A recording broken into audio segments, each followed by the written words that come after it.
کہمس نے ابن بریدہ سے، انہوں نے یحییٰ بن یعمر سے روایت کی، انہوں نے کہا کہ سب سے پہلا شخص جس نے بصرہ میں تقدیر سے انکار کی بات کی معبد جہنی تھا۔ میں یعنی یحییٰ اور حمید بن عبد الرحمن حمیری حج یا عمرے کے ارادے سے نکلے۔ ہم نے آپس میں کہا کاش رسول اللہ صلی اللہ علیہ وسلم کے صحابہ میں سے کسی کے ساتھ ہماری ملاقات ہو جائے تو ہم ان سے تقدیر کے بارے میں ان آج کل کے لوگوں کی کہی ہوئی باتوں کے متعلق دریافت کر لیں۔ توفیق الہی سے ہمیں حضرت عبداللہ بن عمر بن خطاب رضی اللہ عنہما مسجد میں داخل ہوتے ہوئے مل گئے۔ میں اور میرے ساتھی نے ان کو درمیان میں لے لیا، ایک ان کی دائیں طرف تھا اور دوسرا ان کی بائیں طرف۔ مجھے اندازہ تھا کہ میرا ساتھی گفتگو کا معاملہ میرے سپرد کرے گا، چنانچہ میں نے عرض کی، اے ابو عبد الرحمن، یہ عبداللہ بن عمر رضی اللہ عنہما کی کنیت ہے۔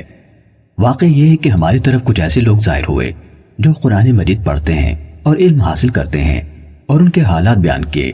ان لوگوں کا خیال ہے کہ تقدیر کچھ نہیں، یعنی ہر کام نئے سرے سے ہو رہا ہے، یعنی پہلے سے اس بارے میں نہ کچھ طے ہے نہ اللہ کو اس کا علم ہے۔ ابن عمر رضی اللہ عنہما نے فرمایا، جب تمہاری ان لوگوں سے ملاقات ہو تو انہیں بتا دینا کہ میں ان سے بری ہوں اور وہ مجھ سے بری ہیں۔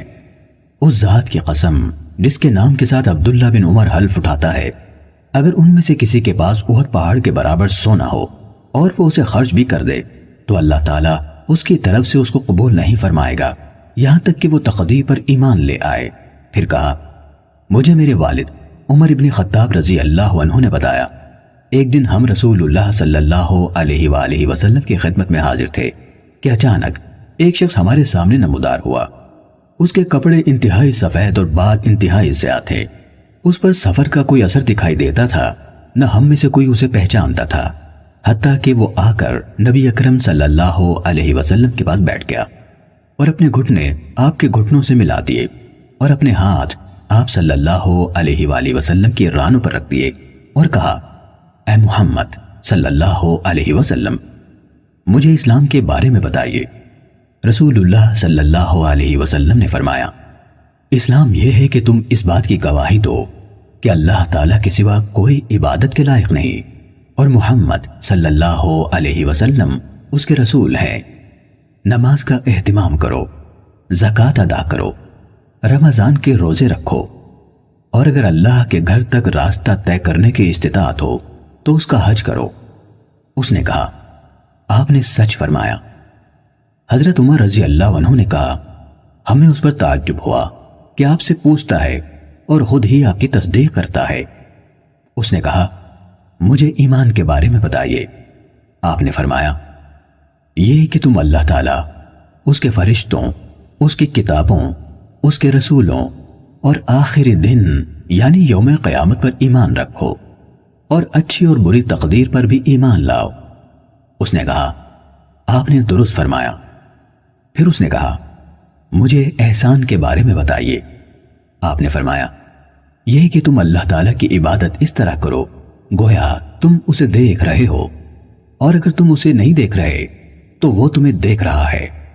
اس نے کہا، تو مجھے قیامت کے بارے میں بتائیے۔ آپ نے فرمایا، جس سے اس قیامت کے بارے میں سوال کیا جا رہا ہے وہ پوچھنے والے سے زیادہ نہیں جانتا۔ اس نے کہا، تو مجھے اس کی علامات بتا دیجئے۔ آپ نے فرمایا، علامات یہ ہیں کہ لونڈی اپنی مالکہ کو جنم دے، اور یہ کہ تم ننگے پاؤں، ننگے بدن، محتاج، بکریاں چرانے والوں کو دیکھو کہ وہ اونچی سے اونچی عمارتیں بنانے میں ایک دوسرے کے ساتھ مقابلہ کر رہے ہیں۔ حضرت عمر رضی اللہ عنہ نے کہا، پھر وہ سائل چلا گیا۔ میں کچھ دیر اسی عالم میں رہا، پھر آپ صلی اللہ علیہ وآلہ وسلم نے مجھ سے کہا، اے عمر، تمہیں معلوم ہے کہ پوچھنے والا کون تھا؟ میں نے عرض کی، اللہ اور اس کا رسول زیادہ آگاہ ہے۔ آپ صلی اللہ علیہ وآلہ وسلم نے فرمایا، وہ جبرائیل تھے، تمہارے پاس آئے تھے، تمہیں تمہارا دین سکھا رہے تھے۔ صحیح مسلم حدیث نمبر 93۔